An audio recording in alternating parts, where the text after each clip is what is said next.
आइए नेक्स्ट देखते हैं मोर। इंडियन ब्लू प्रचलित नस्ल है और जावा ग्रीन तथा कोंगो मोर की अन्य नस्लें हैं। नर 5 मादाओं के साथ समागम कर सकता है और मादाएं 2 वर्ष की आयु के बाद अंडे देना आरंभ करती है। एक वर्ष में सामान्यतः 10 से 12 अंडे दिए जाते हैं। आइए नेक्स्ट देखते हैं कबूतर।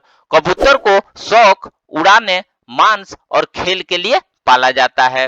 होमर, स्विस, मुंडेन और व्हाइट किंग कबूतरों की भारत में उपलब्ध प्रमुख नस्लें हैं। ये जोड़े जो समागम करते हैं और जीवन भर एक दूसरे के प्रति वफादार रहते हैं। कबूतरों के आवास को कबूतर खाना कहते हैं।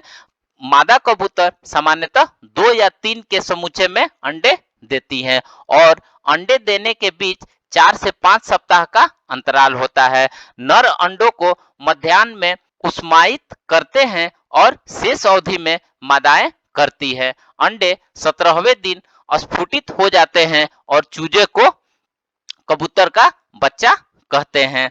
माता पिता दोनों ही अपने अन्नपूट की सामग्री को चूजे के मुख में उगलकर उसके भोजन कराते हैं। ये सामग्री अन्नपूट द्रव या कबूतर दुग्ध कहलाती है।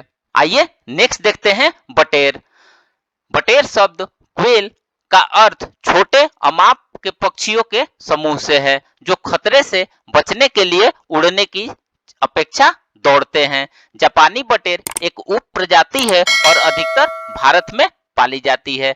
इन्हें पहले पालतू या गाने वाले पक्षी के रूप में जाना जाता था, लेकिन अब इन्हें व्यापक रूप से मांस और अंडों के लिए पाला जाता है। बटेर पालन का प्रचलन के निम्न कारण है। यह मजबूत होते हैं और विभिन्न परिवेशों में अनुकूलित हो सकते हैं। विशेष रूप से निर्मित आवासों और आवश्यकताओं में नहीं होती है। तेजी से बढ़ने वाले पक्षी हैं। ये लगभग 6 सप्ताह में वयस्क हो जाते हैं और 7 सप्ताह की आयु का पूर्ण होने पर पूर्ण उत्पादन करने लगते हैं। वयस्क पक्षी का सजीव भार नर का 120 से 150 ग्राम तक होता है और मादा का 150 से 180 ग्राम होता है। प्रचुर मात्रा में अंडे देने वाली मादाएं प्रति वर्ष 3-4 पीढ़ियों को जन्म देती है और अंडे देने से पहले वर्ष में 260 अंडे देती है। वयस्क मादा पक्षी 20 से 25 ग्राम दाना प्रतिदिन खाती है और 10-12 ग्राम वजन के अंडे देती है। इनके लिए मुर्गी और बत्तख की तुलना में अपेक्षाकृत कम फर्श स्थान तथा खाने पीने के बर्तनों के लिए स्थान की आवश्यकता होती है। ये रोगों के लिए मुर्गियों की अपेक्षा अधिक प्रतिरोधी होती है। इनके लिए कम पूंजी निवेश की आवश्यकता होती है। आइए नेक्स्ट देखते हैं हंस। हंस मुख्य रूप से सजावटी पक्षी है। प्रचलित नस्ल म्यूटान है जिसकी आवाज नहीं होती है। ये जोड़े में रहते हैं और कबूतरों की तरह जीवन भर एक दूसरे के प्रति वफादार रहते हैं। मादाएं 30 वर्ष की आयु तक प्रजनन करती है और नर 60 वर्ष की आयु तक जीते हैं। ये प्रति वर्ष 6 से 8 बड़े सफेद अंडे देते हैं जो 30-40 दिन में स्फुटित हो जाते हैं। आइए नेक्स्ट देखते हैं पीरू यानी टर्की। विभिन्न कुक्कुट प्रजातियों में पीरू को अधिकतर मांस के लिए पाला जाता है। भारत में पीरू उत्पादन अभी शैशव अवस्था में है। पक्षियों के छोटे झुंड कुछ कृषि विश्वविद्यालय और निजी फर्मों पर सिर्फ अनुसंधान और विकास कार्यों के लिए उपलब्ध है।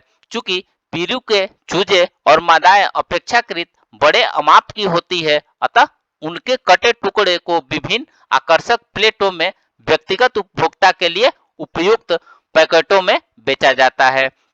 ये रोगों के लिए मुर्गी की अपेक्षा अधिक प्रतिरोधी होती है और इसलिए कम ही रोगों से ही पीड़ित होते हैं।